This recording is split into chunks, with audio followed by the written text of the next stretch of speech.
Now we're in Family Ammo, welcome back to another video. Tonight's topic, we're going to talk about boxing venues, my experience in boxing venues around the world. This first video, it weren't the best experience. I learned a lot, but in terms of experience, I was the away fighter, I was up against it, I was on the receiving end of everything, and I felt like I was lucky to come away with the win. But yeah, the first one we're going to talk about is Rainton, Meadows in the northeast. As an amateur, you travel the world, you get used to bad venues as an amateur because you could fight anywhere in the world. You could go to, I fought in a place called, I think it was Lithuania, a place called Vilnius or something like that when I was a kid. And it was bad, really bad. The venues were so bad. And then went to a final, and it was in a place called the Siemens Arena. So it was just one contrast to another, because the final was in the Siemens Arena, but there was nobody there. That was a strange experience. After the few days before, fighting against a Russian or something, I think it was a Russian. Yeah, it was a Russian fella, fighting against them in like just a hall. It weren't even like a sports hall, it was just a hall. So anyway, the first one on the list is Rainton, Meadows. I think Rainton, Meadows is by Sunderland, and I fought against Martin Ward. Martin Ward was a really good fighter. Martin Ward was a top amateur. I see Martin Ward first of all. Bloody hell, cost me driving it, cost me hands there, drifting off into a story about Martin Ward. So I first see Martin Ward on the Great Britain team. He was sparring, and I can remember watching him thinking, wow, he's good. A few years later, when I first turned professional, I was still young and I'd sparred him, but I'd done well in the sparring. I was proud of myself because I knew how good he was. And then he went on to fight Stewie Hall for a world title. I think he had an egg clash. He cut quite easily, Martin, but he had the chance to be IBF world champion. There's two Martin Wards, and I fought them both actually, but this Martin Ward is the Martin Ward from Sunderland ways. He's definitely from the northeast. He boxed with Berkeley Amateur Boxing Club as an amateur. I was actually British champion at this point, and I didn't have no promoter. I had no promoter. So what happens when you're British champion or any sort of champion? The Board of Control put out purse bids. It could be the Board of Control, it could be the European, the EBU, it could be the world sanctioning governing bodies. For the British title, the Board of Control sends out purse bids. Whoever wins these purse bids gets to host the fight. I didn't have a promoter, there's nobody backing me, but I'm British champion. Phil Jeffries wins the purse bids. When you lose a purse bid, it's either fight or vacate the title. They're your two options, and you're not letting go of a British title, don't care who you are. £4,000 the purse bid was. After you've paid your tax, your coaches, your manager, you're left with £2,000 at the most for a British title defence. Crazy. I weren't willing to let go of my title, so it was off to the northeast to defend my title against Martin Ward in his backyard. And I know he's a really good fighter. They're not going to look after me. They're going to put me up against anything they can to offset me. This was my mind frame going into the fight, because you hear these stories about how the promoters mess up your preparation in the hotel, at the weigh-in. They play little dirty tricks, and this is what they do. Phil Jeffries is the promoter. He has no loyalty to me. Martin Ward is his fighter, and he has been for many years. He's done a great job at the Wards, him and Thomas, and I'm thinking, I'm getting fucked over here. I have to be prepared. I know I'm going to get heads off. I'm going to have to just stay relaxed as I can whilst they do everything. Whilst there's fires going on around me, I'm just going to have to stay cool, not get too emotionally invested. So get to the venue, Rainton Meadows venue. Up in Rainton Meadows, they have this tent. It's like a big tent. It's literally a tent, and I think it's a tent. Is it? I don't know. It's half a tent, but it's got. So anyway, I get there and I thought, fucking hell, them scales are 103 years old. They've been tampered with. They were scales where you knock the things over, for the ounces and pounds. I wouldn't even know it's working ounces and pounds. I've been working in kilograms since I've been an amateur, so I was thinking, I'm getting ads off these doctors, these scales, and I'm getting bumped here. Bet you I'm like half a pound overweight, and he's bang on somehow, you know what I mean? It's one of them. And gets on the scales, and I'm thinking I'm getting ads off.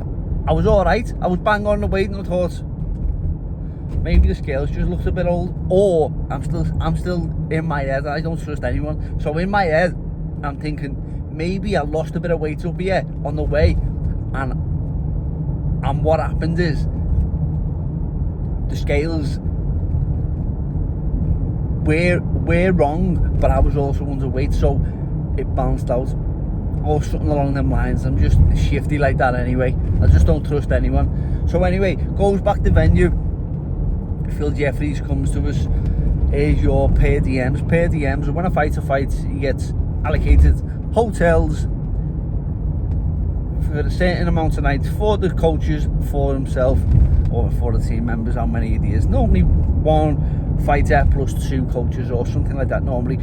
And you have per diems where there's like, you get a certain amount of allowance every night to buy your food, to feed you while you're there. Because a lot of fighters who are coming over from overseas, they're journeymen and stuff like that, they wouldn't eat if that was the case. They're here for the money as it is, so they're not going to pay for themselves. So promoter has to look after them, food and accommodation.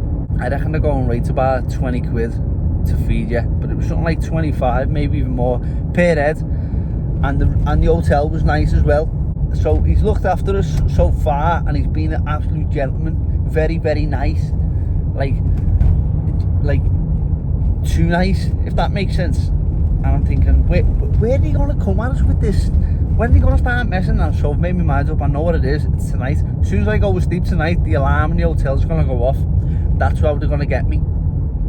So I goes to bed that night, fuck it, whatever happens, I'm still going to win this fight. The alarm never went off, nothing happened. The next morning I woke up fresh as daisy. Nothing's happened here, bad. Are they gonna have me at the fight? Maybe they're gonna have me at the fight. In my head I'm getting ads off. Up until now, everything's been good. But now, here's my changing room. My changing room is 8 by 4 foot wide, and there's me, my manager, 2 coaches, my Arvela and Alan Levine there too. They might have even the lads, Stephen Lewis, Kevin Satchel might have been there. A few of the boys from the gym was there, come down to support me. So there's loads of us crammed into this little room, and the ice boxes there, the ice machine for the bar. So there's water, the people from the bar are coming in and out, and taking the ice, and they're leaving water all over the floor, so we couldn't warm up. We had a little tiny place to warm up. And when we're going into the venue, so they say you're going to walk out the venue, down the stairs, to the end of the room, up a set of stairs, behind the curtain, then your music's going to come on, and then you're going to come out the stage, down the stairs again, walk along to the middle of the venue, and then up into the ring. My Arvela's holding the British title. My Arvela walks out the first room. It must have been 5 minutes long. My Arvela's got the British title in the air, holding the title. And by the time he gets in the ring walk, the song's coming and all that. By the time we get to the ring, he's leaning, his back must have been killing where he's been holding this belt in the air for ages, and he's leaning back with his arms out. I'm sure I've got a picture of it somewhere. He's leaning back, fully back, and hold his arms up, his arms are trembling. But yeah, it was a brilliant fight. I'm sure a lot of people who were there. It was never televised, as I say. It was a small old promotion show. It was never televised, and people who were there say it was one of the best fights they've ever seen. That's not me saying that, I don't know. For me, it was a tough fight, actually. It was a really tough fight at the time. There was nothing in it. I was thinking, I learned a lot that fight. That fight for me ticked a lot of boxes. lessons that I needed in the pro game. The judges, they never had me off. I thought they were going to have me off. I thought it was close enough here for him to have the fight, to him to win this backyard. And the judges went my way. From what it looks like from the outside, you know if you've won or lost from the inside, from how you feel. I didn't know if I won or lost, and I expected it to go his way because it was in his backyard. I think it was a split decision and I won it by just like really, really close fight. I felt sorry for him actually because we clashed heads a lot, and I think I heard he got about 50 stitches. He was cutting every time we clashed heads. As I said, he cut easily, man. He come off worse all the time because we both southpaw, and you do clash heads a lot with southpaws. And yeah, it was a good fight. It was a good experience. On the way home, it started snowing, crazy snow. We couldn't get up the street. The car took the knock, my coach's car. Funny. And we couldn't get up this hill, so we had to reverse all the way, or turn around and go back down the street and get a proper run up to get up this hill in the car because the snow was that bad. The next morning I got home, my daughter was dead little. Got a picture of my daughter with the British title on it. She was born 3 weeks before we won the British title, a few months before, so she was dead little, my daughter.